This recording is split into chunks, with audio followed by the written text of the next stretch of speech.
Auzubillahiminashaitanirrajim. Bismillahirrahmanirrahim. Assalamu alaikum. Hello and a very good morning to each and every one of you who's tuned into Pakistan TV and are watching World this morning. Ladies and gentlemen, I happen to be Shahzad Hasan Khan, and with me I'm really lucky. I've been joined by my wonderful colleague who happens to be Miss Eesha Rehan. It's a blessed Friday morning over here in Istanbul, so Jummah Mubarak to each and every one of you. But first things first, hello Eesha, assalamu alaikum. How are you feeling today? Walaikum assalam, Shahzad. I feel absolutely great.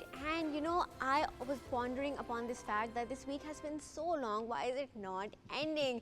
And that is because I actually thought it was Thursday today, but my mom told me that it was Friday, and I was so happy and ecstatic to enjoy the weekend with family. But also, I cannot wait to come back on Monday and rejoin the show with you. But on this blessed Friday, we wish everyone a very blessed Jummah Mubarak. It is a reminder for everyone to ponder upon brotherhood and come together and as a united Muslim Ummah. Alhamdulillah. Well, that's a great message, to get started with early in the morning. But for somebody who actually thinks that it's Thursday and instead figures out that it's Friday, the sort of happiness that you get, it's exactly the same happiness that, that you got an older jacket out one fine day and you put your hands in the pocket and you find some money. So the happiness is actually absolutely same and fantastic. So people who are out there, ladies and gentlemen, we hope and pray that everybody out there is doing wonderfully well. To get started, obviously there are a couple of stories that I'm going to build up on, a couple of stories that Eesha will build up on as well, so let's take a good look at the highlights first of all. Speaking of the highlights, I think I will be further building up on, how just yesterday we spoke about the ceasefire in between the Pakistani government and the Afghan Taliban government as well, and the window was of 48 hours. Not just that, just yesterday, the Honorable Prime Minister Shehbaz Sharif, while speaking to a cabinet meeting, did speak about how the ball is actually in the court for Afghan Taliban as well. And Pakistan and Afghanistan were mentioned that, have already agreed to a ceasefire as well. But after a fresh round of deadly cross-border, the ceasefire came into place. Now, Prime Minister Shehbaz Sharif on Thursday just said Istanbul was ready to talk if Kabul agreed to fulfill Pakistan's justified conditions following recent hostilities between the two countries. We'll certainly speak about the false propaganda Pakistan denies Afghan Taliban claims as well. Then we'll speak about how Beijing to play a role in improving Pakistan-Afghanistan ties and how Afghan traders flay Kabul. So we will be talking about how the geopolitical situation is turning out, how the cross-border situation is turning out in between Pakistan government and Afghan Taliban post-ceasefire. Well, that's the story which I'll be building up on. What about you, Eesha? All right, as Shahzad, you talked about how Pakistan always wants peace and is striving for peace. One nation does not, and that is Israel. Before the 2 years of relentless war, Gaza was a luscious, vibrant landscape of olive trees, of homes, of schools and families and marketplaces.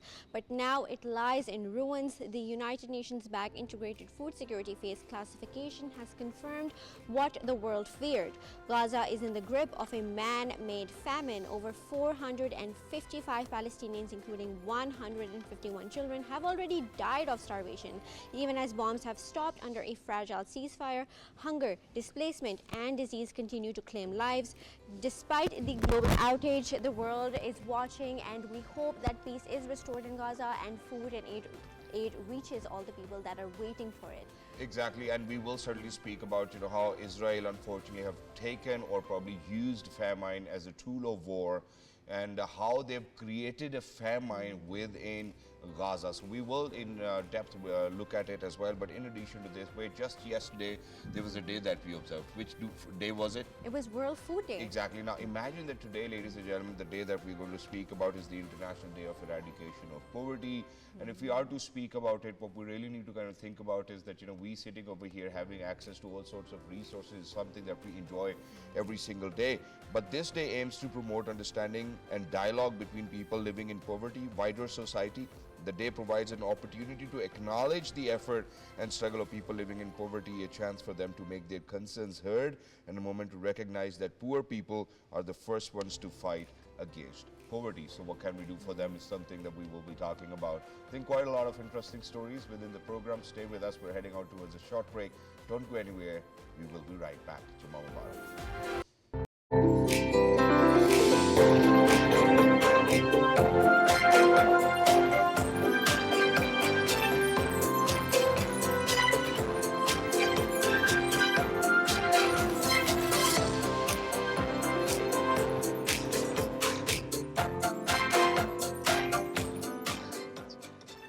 All right, welcome back to all the lovely people who stay tuned, and for the people who just joined in, we are still Pakistan World this morning on Pakistan TV, and we were building up on a very, very pertinent issue and a story that we are bringing forth to you, and that is how Pakistan has strongly rejected Afghan Taliban claims regarding recent events at the Chaman border, asserting that the Bab-e-Dosti gate on the Pakistan side remains fully intact while the Taliban destroyed it on their side. Pakistan clarified that contrary to reports and claims circulated by Afghan Taliban aligned sources, no damage has occurred to the Bab-e-Dosti border gate, a key transportation point between Pakistan and Afghanistan located in Balochistan's Chaman district. And not just this, it is glad to know that Pakistan's ironclad friendship brother China has reaffirmed its statement and stated that China has welcomed the ceasefire between Pakistan and Afghanistan. Taliban regime says Beijing stands ready to continue a constructive role in improving and developing relations between the two sides. Addressing a regular news conference in Beijing, Chinese Foreign Minister spokesperson said Pakistan and Afghanistan have decided to implement a temporary ceasefire and seek solutions through a constructive dialogue. This speaks about how China has always supported Pakistan, and we do value our friendship with them. Exactly, and while we are at it, I would want to kind of bring it over here, and that is that imagine that that the trade in between Pakistan and Afghanistan is at a halt. The 2,600 kilometer border that we share with Afghanistan because of the rising tensions have actually been closed, and Afghan traders actually had to flee Kabul. Now, in addition to this, where we've spoken about China and the role China will play, it is of utmost importance because imagine, speaking of the borders, the several border crossings were closed along the 2,600 kilometer frontier with Afghanistan following the rising, halting trade between the neighbors and leaving scores of good trucks stranded on both sides. The Afghan traders blast their government over trade closure with Pakistan. The people of Afghanistan have also criticized the Taliban government for worsening relations with Pakistan. Now, while we are building up on it, I think there are a couple of things that we really need to establish over here, and that is that we do know for a fact that these tensions actually started, or these skirmishes started on the border while the Afghan Taliban foreign minister was visiting India. And we have been talking about it, where how we are in an agreement. If we speak about the Doha agreement, how they certainly cannot, or their land or their services cannot be used against one of their neighbors as well, or the US allies, and how Qatar has actually offered the Honorable Prime Minister, to kind of mediate as well. I think what I would want to share over here is the words of the Honorable Prime Minister, while he was addressing his cabinet, and those words are really heartfelt, because when I just yesterday heard him saying all of that, it made absolute sense. So I think I would want to kind of share those words with my audiences today and then move ahead. Let's go. Let's take a good listen. 48 घंटों में अगर वो जो हमारी जो बिल्कुल जायज़ शराइत हैं उसके ऊपर वो बातचीत करके मामलात को तय करना चाहते हैं तो हम उसके लिए तैयार हैं बिल्कुल। ये पैगाम उनको कल दे दिया गया। अब the ball is in their court. अगर वाकई वो सिंसियर हैं, ये जो सीज़ फायर अफ़गानिस्तान हुकूमत की ये दरख्वास्त पर वजूद में आई है, ये ठोस शराइत पर ये लॉन्ग टर्म सीज़ फायर साबित हो, लेकिन अगर यानी सिर्फ वक्त बाय करने के लिए किया, टाइम बाय करने के लिए किया है, तो इसको हम कबूल नहीं करेंगे। ये मामला देर पा बुनियादों पर तय हो जाए, फितना खवारिज का खात्मा हो, ना कि उनकी टेरिटरी इन दहशतगर्दों के इस्तेमाल में आए। And to further build up on it, ladies and gentlemen, we're very lucky that we've actually been joined by AVM retired Azher Hasan Saab, who happens to be a senior analyst. Hello, sir. Assalamu alaikum. Good morning. How are you feeling today? Wassalam. Thank you very much for having me on show. Sir, thank you so much for your time, first of all. And, you must have heard the Honorable Prime Minister's words, and it's a very heartfelt speech as well while he was addressing the cabinet, where he said that, that whatever fair requirements that we have, Afghan Taliban government needs to fulfill them. The ball is in their court, and the ceasefire needs to be long term. And I hope that it's not about that they are buying time to kind of retaliate to Pakistan, or not just retaliate. I think that's probably not the right word, but to kind of think about any sorts of other miscreantship, which we have seen across the border. What is your take now, sir? Well, it's so unfortunate. Actually, the wise people say you can change friends, but you cannot change neighbors. and particularly with Afghanistan, with a lot of historical background, religious affinities, and also common ethnicities that we have, languages also. I think there's a lot that we share and that we have, interest that we can converge on. Unfortunately, ever since the Afghan government took over in 2021, we have been seeing these minor clashes, but this time it has been huge. Pakistan has always emphasized on this point that, and it also is their binding as well as you mentioned about Doha Agreement, that they will not allow their land to be used for any terrorist activity. This has been happening. Pakistan has given them proof in terms of, communication, and they're all supported by our easterly neighbor, unfortunately. Those proofs have been given about the financial transactions that have been made. Those proofs have been given about the communication that have been made, that this land should not be used, but it is being still used. So Pakistan has perhaps ran out of patience. And recently, when the Afghan foreign minister was visiting India, it is simultaneously they opened these border clashes. Of course, Pakistan has to respond resolutely, and what they did, and caused a lot of damage to them as well in response. But this is not a thing that which should happen as a neighborly country and a country whose refugees who have hosted for 4 decades, 4 million refugees. We have supported them in every way. We have extended them transit trade facilities. I think Pakistan has done a lot for them. But I think Exactly, Mr. Azhar, which is why I think it's the timing of these border clashes which actually matters the most. Now, imagine that we have seen in the false flag Pahalgam operation how, alhamdulillah, our armed forces were steadfast, and they're able to safeguard their territorial integrity and sovereignty. But all of these border clashes came in or started or initiated when the Afghan Taliban foreign minister Muttaqi was at the hands of India. And speaking of the Doha agreement, it actually is obvious to the rest of the world as well how there's a complete violation of that, and how the Honorable Prime Minister did speak about that we certainly would want to get rid of the Fitna al-Khawarij, and then there's Fitna al-Hindustan as well. Do you think that the Afghan Taliban government, after the ceasefire, will sit down with Pakistan, where the Honorable Prime Minister has already spoken that that the ball is now in their court? Otherwise, we have all the ability to make sure that we stand in absolute resolute and safeguard our territorial integrity and sovereignty. And the armed forces have done it, obviously, alhamdulillah. It is absolutely right. It is so unfortunate, and it pains to hear that the foreign minister on the foreign land at India, when he was visiting India, talked about Pahalgam as a part of India, that the occupied Kashmir being part of India. They also talked about the terrorism, an internal issue of Pakistan. These are critical issues, and their stance speaks of deliberate intention to perhaps not improve the relations. I am hopeful that they've learned hard lessons, because these skirmishes are in nobody's interest. And they have more to lose than Pakistan. So therefore, I'm very hopeful that for Prime Minister, the time duration that has been given, I hope they abide by it and make it an abiding and long duration ceasefire.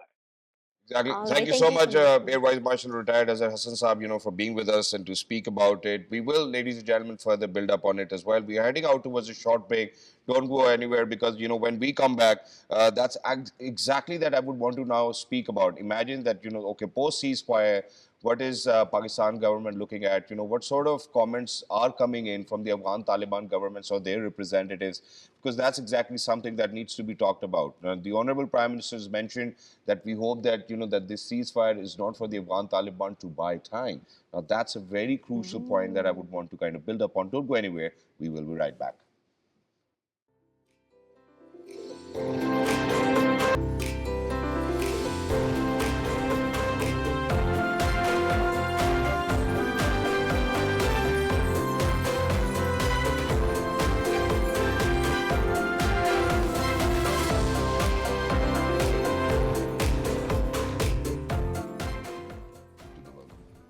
welcome back to all the people who stay tuned to watch World This Morning on Pakistan TV. And we were building about the tensions between the Afghan Taliban and the Pakistani forces, how Pakistan is striving for peace. And our Honorable Prime Minister has stated that the ball is in their court during this 48-hour ceasefire. To speak more about this issue, we actually have a guest who will be talking about this integral matter with us. He happens to be Brigadier Syed. Heather, thank you so much for joining us today. Thank you. Exactly, sir. Thank you so much, Brigadier Syed Nazir Saab, for joining us. Wonderful to have you. So, sir, one of the core points that I would want to speak about today is that the Honorable Prime Minister has spoken while addressing his cabinet that the ball is now in the Afghan Taliban's government's court, number one. And number two, that we hope that, that the ceasefire, the 48-hour ceasefire, is not for them to buy time. What do you make of it? Thank you indeed. As far as the track record is concerned, so well, the Afghan regime is not all that creditable. They don't carry those diplomatic or otherwise a government approach to any problem. They are in the militia mode. So if they are operating in the militia mode and then they say that there is a ceasefire between Pakistan and Afghanistan for 48 hours, and it has been brokered or cajoled by some Arab nations, Muslim nations. But I don't suppose that they will budge because for the reason that 4 years, the conventional diplomacy, the religious diplomacy, people-to-people diplomacy, and all sort of virtues, friendly virtues done by Pakistan towards Afghanistan that has been not heeded. So probably the sunset time is coming. That is about 6 o'clock today. And there is no tangible progress which we have heard of. So this probably, if they are gaining some time or buying some time, and they are reorganizing, so well, Pakistan is well prepared to take them on. And rather they have challenged Pakistan on the conventional mode. And if they are injecting and again ingressing into the Pakistan territory the way they did it yesterday in the Muhammad area as well, and it's been warm in Waziristan. And then the way they met and they kissed the dust and they were buried there. So the same will happen to them. So exactly, but Brigadier Syed, over here, what is of utmost importance is that, I'm going to take you back on Wednesday. Now, let's speak about, how on Wednesday we did agree for a ceasefire, but imagine that this is what the Foreign Office says, that, that it could have escalated into a wider conflict. What are we looking at, in terms of, God forbid, if it turns out into, if they're buying time already, if the ball is in their court, we do not know whether what they're going to decide, and we shouldn't really be very optimistic about it, because it's about the fact that, that we have been, Pakistan have been home to, 4 million or more refugees. We have made sure that they study over here, that they conduct their businesses, that there's bilateral trade, and all of this has been going on. But all of a sudden, it looks like as if they're really not concerned about all of help that Pakistan has extended their way. We have seen that how their, Afghan Taliban Foreign Minister Muttaqi, while he was in India, that these sorts of skirmishes started on the border, or the border clashes started. So do you think that, God forbid, it might actually get into a wider conflict? And do you think that, that where, alhamdulillah, China has offered to help, where Qatar has offered to help, we might need such sort of mediators to kind of bring Afghan Taliban government to the table? yes, of course, those pressures are there on the Afghan Taliban, and we have also seen it in the Moscow process as well as the regional Quad conferences, that they have been repeatedly asked to rein these terrorist outfits, but they have not done so far. And probably they consider them to be their assets. And that is the tool they are using against Pakistan. And now the new thing which is coming, and that is now they are in cahoots with India. And especially that visit of Muttaqi has really disturbed the overall calculus of security in this region. And if they are playing the Hindu card, the Modi card on the western border, so naturally that will be the worst case scenario for Pakistan and Afghanistan itself, because Afghanistan, and especially the clergy which is ruling, they may not be losing many things, but at the same time, the people of Afghanistan are the loser. They are the sufferer. And that's why Pakistan wants that it should be a neighborly relation. It should be a friendly relation. But if they are determined to test their muscles against Pakistan, they are sadly mistaken. And if they succumb to the pressure or to the understanding with India, so India has also tested the medicine which we provided to them once they violated our space. So naturally, the things are, of course, but Pakistan, as far as the Field Marshal Asim Munir is concerned, he has said now it is a hard state. We will not be taken for granted. The way we gave refuge to them, the way we gave houses to them, the travel documents to them, harbored them, and all these things have gone in vain. If such is the ungrateful attitude towards Pakistan, so Pakistan is, of course, not a banana republic. That is one thing. Second thing, now we have come to the line that whether the ball is in their court, they have to decide whether to be with those criminal elements, with the TTP, Fitna al-Khawarij, Fitna al-Hindustan, and now we are also on this point very clear. We have conveyed it, that anything happening inside or on the border of Pakistan, on the behest of the Afghan Emirat Islami Afghanistan or Afghan Taliban, so the response will come, rather a quid pro quo response will come from Pakistan's side, and it will be considered that the attack has come from Afghanistan itself. We will then not distinguish between the Khawarij and Afghan, because they are the launching pads, because there so many proofs have been provided, and it is the Afghanistan has also been counseled by the regional countries as well as by China, by Russia, and even the UN has asked them that these much outfits are operating there. These are their numbers. But if they are not getting on the line or getting into the peace process with the neighboring countries, so one is the recognition, which is a far cry. Second thing is that their peaceful coexistence with the neighbors will be a very difficult proposition. And third thing, the way they depend on Pakistan and the Pakistan relevance is there in Afghanistan, and that will be a bigger cost they will be paying. And another thing is the refugees. Of course, they are going back, but they are not. There is no pull factor in Afghanistan where they could be accommodated, they could be given the shelters or the food order. They are just thrown in the deserts. So many things are going against them.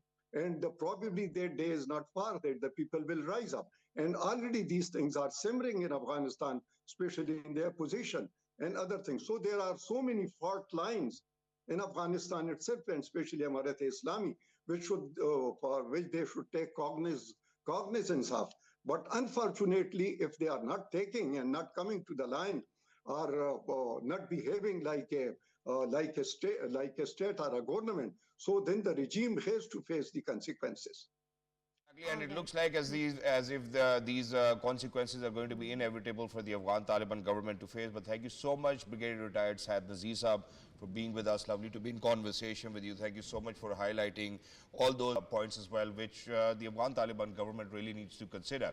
Because imagine that these are the words, these are very heartfelt words by the Honorable Prime Minister when he said that, when you're a neighbor till doomsday. It's not that it's for another 2 decades or 3 decades or 4 decades, and that the neighbors needs to live peacefully. Brigadier Syed Nazir very rightfully have actually pinpointed that there's going to be pressure, there's going to be repercussions, and there are going to be consequences from or by the Afghani people, for the Afghan Taliban government. And it's about high time that they realize how Pakistan have always extended a handful of help and peace, and that's exactly what we want in the region so that we can progress. With that, we're actually heading out towards a short break. Don't go anywhere.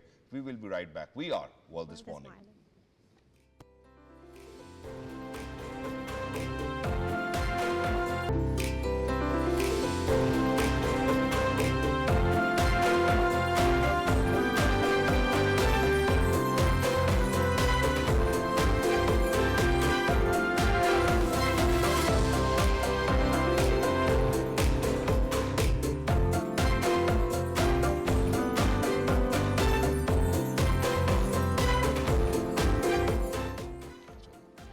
welcome back to all the lovely people who stay tuned with us. And in this segment, we are going to be highlighting some crucial issues regarding the Israel and Gaza war. The US President Donald Trump has warned he will back renewed attacks on Hamas, effectively ending the ceasefire with Israel if the group continues to target gangs and suspected Israeli collaborators in Gaza. Trump said in a social media post that if Hamas continued killing people in Gaza, which he insisted was not part of the deal, the US would have no choice but to intervene and kill them. And he thanked the readers for the attention to the matter. And speaking to the reporters later, US President Donald Trump clarified that American forces would not enter Gaza, saying that others very close to the area would act under US auspices, a remark seen as a reference to Israel. Exactly, and while we're at these crossroads, I would want to kind of bring to your attention where how Israel is falsely claiming compliance with US President Donald Trump's 20-point Gaza peace plan, even as Hamas and its allies face major challenges. Recovering captives remains buried under tons of rubble and steel. Israeli Minister for Strategic Affairs has spoken to Trump's envoys Steve Witkoff and Jared Kushner and accused Hamas of slow-walking the return of the remains of some 19 captives. However, securing remains of captives presents a significant challenge for Hamas and countries helping the group to find bodies under millions of tons of cement and mangled steel. Gaza's government media office says around 65 to 70 million tons of rubble now cover the enclave, calling it an environmentally and structurally devastated area that is blocking aid and recovery efforts. And that's exactly what we would want to kind of build up on now.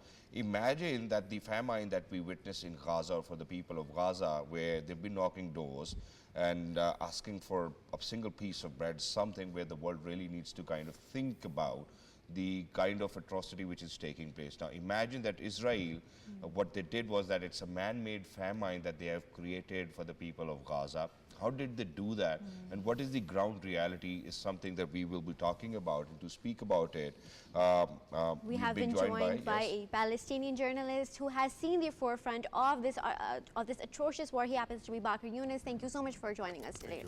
All right, and you know, as Shahzad was building up on how this famine is a man-made caused by Israel, what is the ground reality of Palestinians right now, especially when food is being used as a weapon of war? Well, actually, we have to understand that this is not the first time the Israelis are using this kind of strategy against the Palestinians. So it's actually since 18 years, Gaza is under siege. Most of the people don't know that Gaza it's actually under siege since almost now 18 years, because since then the Israelis didn't allow anybody to come or enter or go out even as a person from Gaza without the permission. Also, the food supply or the basic necessities was not something easy to get in Gaza, because it was only can come and go out with the Israeli approval. So having said that, we should understand that the war on Gaza, the war on the Palestinians, the war on Palestine itself, it's not a today issue. It's been since 1948, since the announcement of the Israeli occupiers as a state on the ground of Palestine. So actually, this kind of shocking news, this kind of, oh, we didn't know this before, the world actually was really sleeping. The world was not giving an eye or not giving a concern of the struggle of the Palestinians. Palestinians are facing this problem since day one from the occupation. So occupation is bad. Occupation is not something good. People keep asking why the Palestinians are fighting. Of course they have to fight. This is their right. They want to live as other humans want to live. See, there was no control on Gaza's border, and now there's no control on Gaza's border. Israelis are still controlling it. Israelis are still, you know, for only yesterday, they allowed for 600 trucks to enter Gaza. Before, since the deal, they didn't allow this. You know, you gave the hostages 20, exactly. But you didn't give the dead bodies. So you give the dead bodies first, then we'll give you the supply of food. So that's how they treat with the Palestinians. That's how they live with the Palestinians. There is no kind of, they never accepted even the coexistence of the Palestinians on the other side, on the same land, because they believe that they are the holy people. They believe that this is their holy land, and for that they are fighting. They are fighting and killing the Palestinians.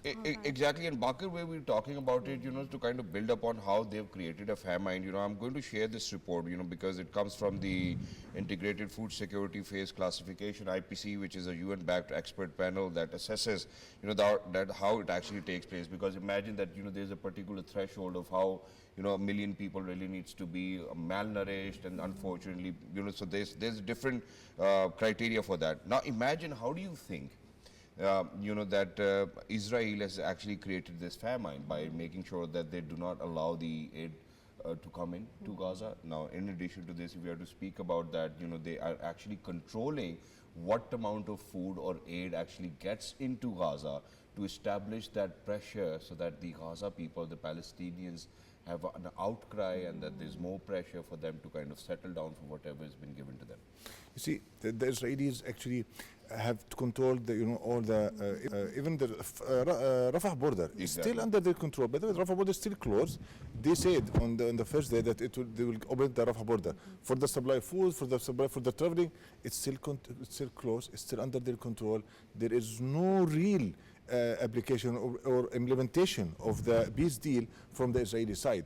We should understand we are not dealing with a normal occupation. We are dealing with one of the most, like what you call racist occupation. We are dealing with the people who don't believe that we have even the right to breathe the air. So this is the problem. See, the United Nations were not allowed to work. They said no United Nations team is allowed to work in Gaza. They didn't allow any international institutions or organization to work inside Gaza. They said no, we will look into it. We will. So the trucks which entered Gaza, it enters after the declaration and of they say that this truck can go, this truck can't go. So this is the situation. That's why it's still under their control. But now what the IPC, sorry Eesha, but now what the IPC is projecting is that the famine would spread to Deir al-Bala, central Gaza and further south in Khan Younas by the end of the previous month, and nearly affecting 641,000 people. Now imagine that the post-ceasefire, if I am to speak about how the condition is now, what would you say? Do you think that it's getting better? Because you're saying that, that they have the, they have a choice to decide whether which aid truck is going to get in, which aid truck cannot get in. How do you think things are changing now? Because now we've seen that there are bulldozers, post the ceasefire, the rebels being cleared up, how Donald Trump actually speaks about how Gaza will be built back better, there will be peace in the region. How things are? You see, even if you create a peace in the region, you will create the peace where we are, the Palestinians are still under occupation. So why should we accept this? Number one. Number two, you see, what they were doing, they were actually killing the Palestinians with a lot of voice. They were using airstrikes, they were using army. Now they are killing the Palestinians in a silent mood. So it's not that the situation is good in Gaza. True. See, if you just give drop of water, and you have 1,000 people want water, so what kind of who will get water? So it's a very tricky, and they want to show the world, oh, we are doing good, we are feeding the Palestinians. Why you are feeding us? Why you are actually putting us under siege? Why are you controlling us? And do you think that with all of this, what they're trying to do is that put pressure on Hamas? It's not Hamas anymore. See, Hamas is part of the groups who want to free Palestine. So there is all the Gazan people are not Hamas. You have 2.5 million, so you can't say that all of them were Hamas. It's a group of people. Yes, they are fighting for the freedom of Palestine. Yes, but there's other groups as well, and there's other people as well. So if they were fighting Hamas, why they have killed more than 18,000 children? Children were not Hamas. They were not fighting. The total number of 63,000 people have been killed, unfortunately. And what we really want to build up on is the devastating news that we keep seeing is that Israel has reportedly destroyed 99% of the farmland in Gaza. So people are not just hungry anymore, it's about eradicating whole livelihoods. And just earlier you were speaking about the occupation. Do you think this move was established for the people in order to comply to the occupation? You see, people will not comply to occupation. After this generation have done, I think they tried to do what they want to do. They try to free their country, and they keep doing. The next generation will come. You see, even if they eliminate all the Palestinians, who will accept them on the ground of Palestine? No one. Yeah. So it's not a temporary, it's not a permanent thing. It's going to be temporary. If it's not today, the coming generation will do it, because at the end, occupation is something bad, and nobody will accept the occupiers. They name themselves as a state, the Israeli state. They name themselves as the prime minister, but we understand that he's the prime occupier. It's not a state. It's just a state. It's just a group of people who occupy the land. They are occupiers. It's not going to be a state any. They kill, yes, but they will not eliminate, our identity. They will not eliminate our memory that tomorrow we'll wake up and we say, oh, these are Israeli, they're our friends. They haven't killed our family. They haven't killed our friends. It's not going to happen. And even as the occupation is taking place, we can see how Israel is falsely reporting about the livelihoods of people, right? So Israel claims that around 400 and 4,000 calories per person a day are entering Gaza. However, the United Nations said that Palestinians are surviving on just 1,400 calories per day. It is so awful to see how people are being malnourished, children are dying because of hunger and famine. So what do you have to say about this false reporting by Israel? You see, do you know how you know, sometimes calories. This is calculating the calories we eat. See, this means actually this statement itself shows how bad his occupation is. This shows how bad they are actually. Why you are calculating how much I'm eating? I want to eat what calories as much as I want. No, they are actually controlling the food in a way that the Palestinians can't even move from here to there, because they know this will be his food. This much he can then do effort. This much he can move. This is their calculation. They don't want us to even rise up. They want us to stand on our feet.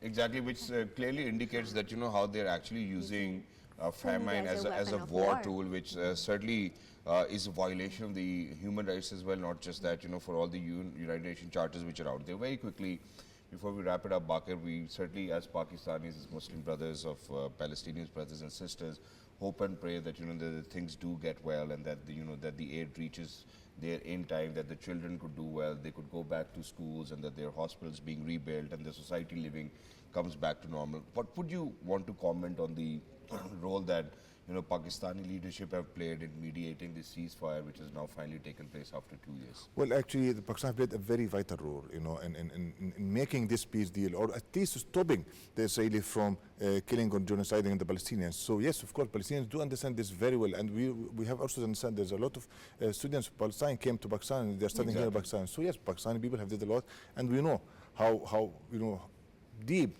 the relations between the Palestinians and the Pakistanis. Exactly. Thank you so much, Bakir, with us, and we certainly hope and pray every single day for our Palestinians brothers and sisters, and we hope that it gets back to normalcy, you know, in days to come, and that the Gaza ceasefire, ladies and gentlemen, deal actually upholds all of its morality, and that Israel actually kind of needs to kind of make sure that for all of those mediators who've actually brokered this deal, really needs to come in and kind of play a role where, you know, they do not allow Israel to kind of, you know, do the ceasefire violations. With that, we're actually going to head out towards a short break.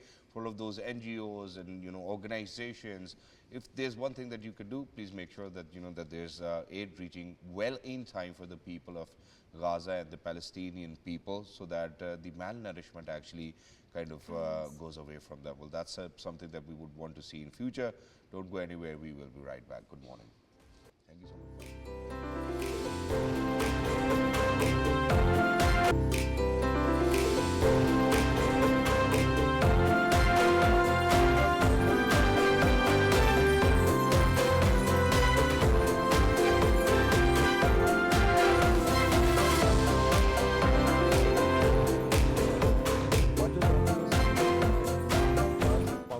All right, welcome back to all the lovely people who stay tuned. And before we dive into our next segment, we actually have some interesting news for you. Let's start off with mixed martial arts. So what is happening is that Pakistan and India will face off in a mixed martial arts arena later this month. The highly anticipated bout will take place with Pakistan's undefeated fighter Rizwan Ali, who will take on India's Rana Tarap Singh in Dubai on October 23rd. Rizwan Ali has an impressive record of 10 consecutive runs, while the fight has been titled Bigger Day the Super Bowl.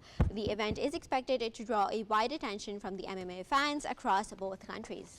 Exactly, where we're talking about mixed martial arts and how, you know, that's the only sport which Eesha might not have played or participated in. Let's talk about how, you know, at the beginning of the World Test Championship cycle, ladies and gentlemen, Pakistan begins their new World Test Championship cycle with a commanding 93-run victory over South Africa. With this win, Pakistan have climbed to second place on the championship table, pushing several teams, including India, down the rankings. Australia remain at the top, followed by Pakistan in second, Sri Lanka in third, and India in fourth place. Well, I think that's one thing that, you know, that it's a good start for Pakistan. But if you are to speak about tables, ladies and gentlemen, there's one table that we're talking about, and because it happens to be the day of the eradication of poverty, we certainly are interested in talking about whether are we going down in the table or whether we're going up in the table. And to speak about it, we're very lucky that we have been joined by a public policy analyst. After a long time, he's over here in studios with us. He's a busy man. He's Mr. Abdul Jaleel. Hello, sir. Assalamu alaikum. Good morning. Thank you so much Thank for you joining very us. much. All right, thank you so much for joining us today. And speaking about this crucial day, let's talk about how nearly 7 million people on Earth still live in extreme poverty. And what actually piques my interest is that this poverty level was declining. However, it started becoming stagnant right after COVID-19. So what actually caused this stagnancy? We were about to eradicate poverty at one point. So what stopped Actually, this? there are several disconnects between higher income group and the poor income group. Those disconnects have to be removed, and the flow of the money from the higher income level to the poor class of the society can only be ensured through a just economic and a financial order. All right. And that's the area in which we have to work. And taxation sector serve as a very important sector, as a very important instrument in this sector as well. So the taxation sector should be made more effective in this respect. All right, thank you so much for highlighting that. Number one. And number two is that we have to promote, personally I believe, as a result of many experiences, that these, in a private sector, NGOs, non-governmental organizations, civil society organizations, they play a very important role in bringing, in playing a definite social and economic role in the society. They are the ones, they work at a grassroots level. They have got a close awareness about the level of the poverty, and they can identify the right kind of the area where they have to address these issues. And I think so that NGOs, especially consisting of the expertise, should be encouraged, and legal framework should, I will recommend that the proper legal framework should be developed in this respect to accommodate the greater role of the NGO or civil society organization in our society. Thirdly, the rural sector, Pakistani agro-village development is a very important, it's a very important sector of our society.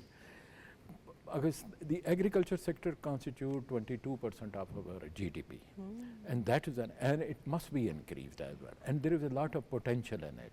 But unfortunately, I would say, although the government have taken a lot of steps of it, and there are certain setbacks we have suffered as a result of natural disasters, such as flood is there, drought is there. Then India is, in our case, India has created some problem through the by tension or by creating a hurdle in the free flow of the water which was due to us. That's another problem.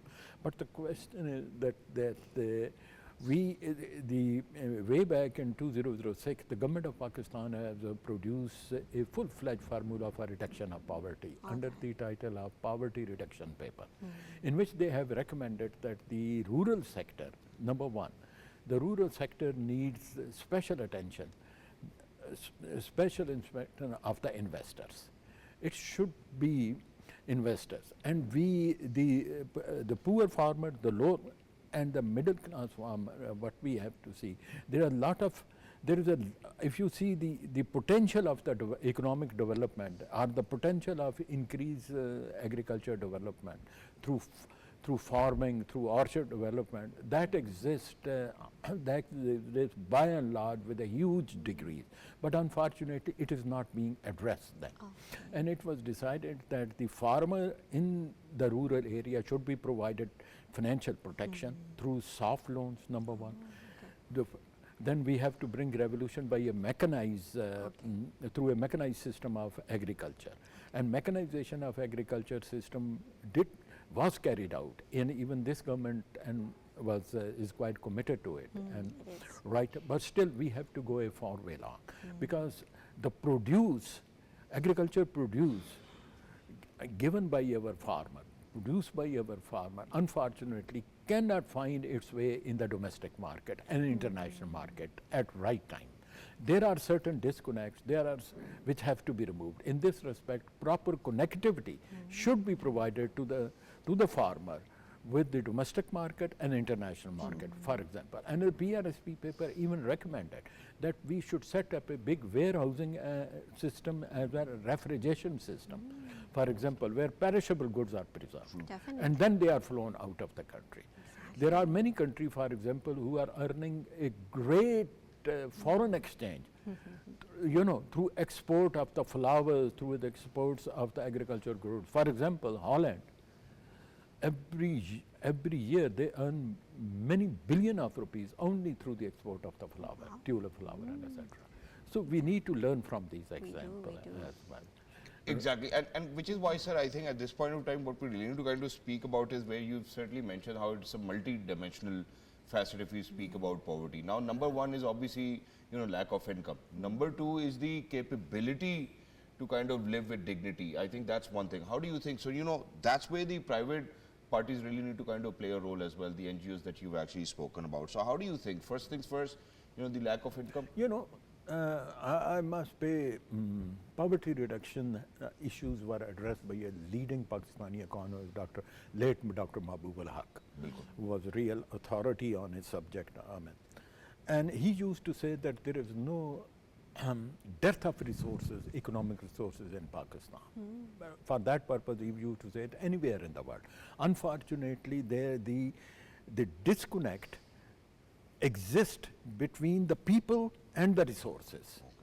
There is and he says that those disconnect have to remove. We have to provide linkages between the resources available in our society and available in the society, and then and the question is that how we can find how we can provide accessibility to the people of Pakistan to those resources. He said that this disconnect can be removed through a very effective technical educational system. Exactly. SMEs, I mean small and the medium enterprises play a very important role, but they depends upon that how far we are committed towards the spread of technical education system. In this respect, we have to bring a revolutionary changes in our educational system. Exactly. For example, if you can take the example of Malaysia. After matriculation, most of the student, 80% of the student are absorbed in a, you know, they are absorbed in a technical educational sectors. Exactly. And they are given education, they are produced as, you know, they are produced as a skilled person in various. And we truly get Very that as well well. But said. thank you so much, Abdul Very Jaleel well for taking our time, for being with us. And that's exactly something that we've been highlighting on. I've been mentioning it so many times on my live shows as well, that we are rich in human resource as well. If we train our human resource and then export it to the other countries, and then they go out there and work, then there's quite a lot of $1 billion that we can tap on as well. And poverty, we will see massive poverty reduction as well. Well, wonderful to have you, sir, over here inside the studios. For everybody who's out there, ladies and gentlemen, look after yourselves. Jummah Mubarak. Allah Hafiz. We are World This Morning.